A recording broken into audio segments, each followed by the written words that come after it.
Namatay ang dalawang lalaki matapos silang barilin sa loob ng isang pampasayarong bus sa isang bahagi ng South Luzon Expressway sa Muntinlupa. Si Dante Perelio, naka-alerto 24. Kuha ito ng Muntinlupa Rescue nang lapatan nila ng first aid ang dalawang lalaking binaril sa loob ng pampasaherong bus sa SLEX bago mag-alas 9 kaninang umaga. Tigisang tama ng bala sa ulo ang tinamo ng dalawang biktima.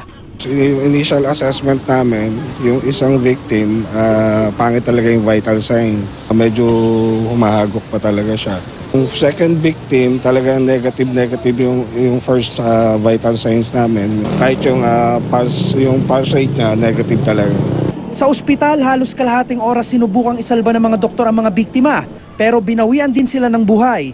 Kinilala silang sina Wenceslao Mendoza, 55 taong gulang, at Marcelo Mendoza, 50 taong gulang, kapwa taga-Talisay, Batangas.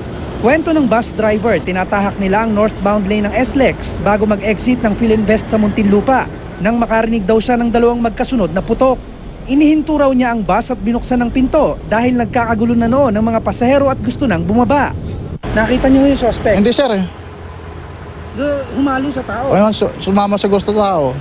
Iniimbestigahan pa ng Muntinlupa City Police kung ilan ang gunman at ano ang motibo sa pamamaril. Pero malabo raw ang anggulong hold-up dahil wala namang nawalang gamit at pera sa dalawang biktima o sa mga pasahero ng bus. Isang hot pursuit operation na rin ang inilunsad laban sa suspect. Dante Perelio, nakatutok, 24 oras.